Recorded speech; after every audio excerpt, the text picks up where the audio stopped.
Après 2 défaites consécutives à l'extérieur, Mont-de-Marsan voulait retrouver le chemin de la victoire dans son stade Guy Boniface. Et pour cette 12e journée de Pro D2, la réception de Tarbes en était l'occasion. Des Tarbais entreprenant dès l'entame de match qui obtiennent une première pénalité dès la 2e minute. Nicolas Larague ouvre le score 3-0 pour Tarbes. Dans ce début de rencontre, les débats sont équilibrés. Le Stade Montois égalise avec une pénalité d'Emmanuel Sobus, 3 partout après 6 minutes. Mont-de-Marsan domine un peu, mais s'expose aux fulgurances adverses. Sur cette chandelle, le ballon est récupéré en 2 temps par les Bigourdans. Le jeu va ensuite partir au large, où Nicolas Garot enfonce 3 défenseurs avant d'inscrire le premier essai de cette rencontre. Un essai non transformé qui permet à Tarbes de mener 8-3. Tarbes toujours aussi efficace dès qu'il joue dans le camp adverse, comme ici à la 28e minute.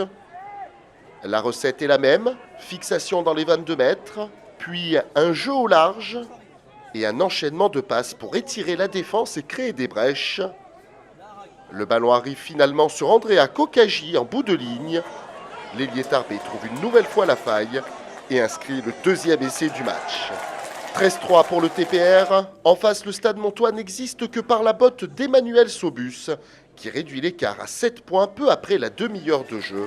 Mont-de-Marsan est mené à la pause 6-13 et revient avec de nouvelles intentions en 2e période. Pourtant, c'est encore Tarbes qui fait gonfler le score avec cette pénalité de Timani. Après 44 minutes, Tarbes mène 6-16. Un début de seconde période placé sous le signe des buteurs puisque 2 minutes plus tard, c'est Sobus qui réduit à nouveau l'écart, 9-16. Peu après, c'est Louis Chroussari qui redonne 10 points d'avance aux siens. À la 51e minute, le TPR mène 19-9.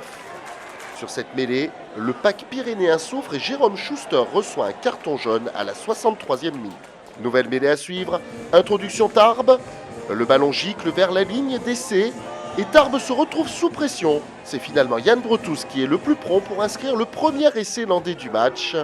On joue alors l'ultime minute et le pack landais est en position de marquer. Tarbes écroule la mêlée et Madame Anisé, arbitre du match, accorde un essai de pénalité.